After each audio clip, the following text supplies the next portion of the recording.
Announcement पर कान लगाएं। Waiting room में एक बेंच पर बैठे बैठे घबराहट में कभी वो घड़ी देखता तो कभी मोबाइल में रनिंग स्टेटस देखता। उसकी ट्रेन में प्लेटफॉर्म पर पहुंचने में भी कोई 1.5-2 घंटे का लंबा वक्त था।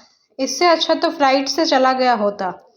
मोबाइल स्क्रीन पर देखते हुए वो बुदबुदाया। उसकी झलझलाहट बढ़ने लगी थी क्योंकि उसका उस शहर में जितनी जल्दी निकल जाना चाहता था उसे उतनी ही देर ही हो रही थी। कई दफ़ा वक्त मिट्टियों में रेत की तरह नहीं रहता, चिपक जाता है गुड़ की गीली डली की तरह।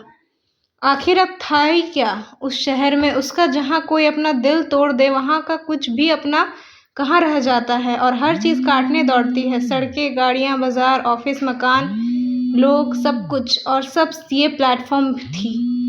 तबीयत ठीक नहीं थी। बॉस को ये बताकर एक लंबी छुट्टी का इरादा करके निकला था और चलते चलते रेजिग्नेशन लेटर भी मेल ड्राफ्ट में सेव कर लिया था।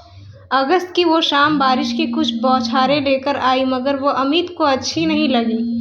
हालांकि बारिश उसे बेहद पसंद थी। कॉलेज के दिनों में अक्सर वो बाइक लेकर संगम तट की तरफ निकल जाता था और वहाँ एक किनारे बैठकर गंगा की लहरों पर बारिश की नन्ही नन्ही बूंदों की टिपकान से निकलते संगीत में खो जाता था।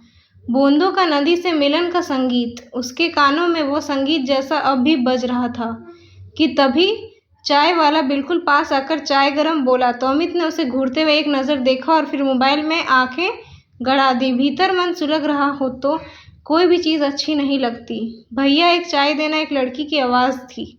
उसके ठीक पीछे वाली बेंच पर एक लड़की कब आकर बैठ गई थी उसे पता भी नहीं चला। अमित को लगा जैसे कुछ जानी पहचानी आवाज़ हो, कोई बहुत पुरानी सी। चाय देखकर चाय वाला प्लेटफॉर्म की ओर भागा।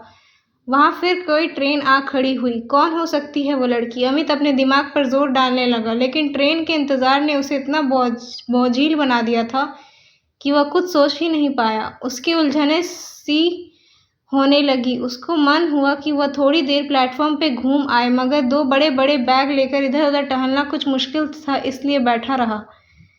उसने आहिस्ते से पीछे देखा। बेंच पर बैठी वो लड़की ट्रेन इनफ्लो डिस्प्ले पर बड़े गौर से देख रही थी।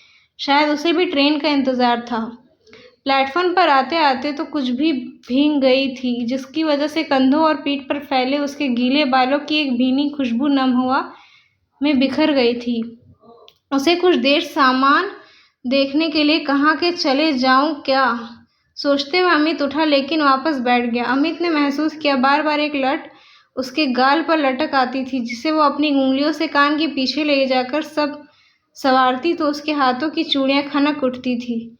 अमित उसकी तरफ दोबारा घुमा ही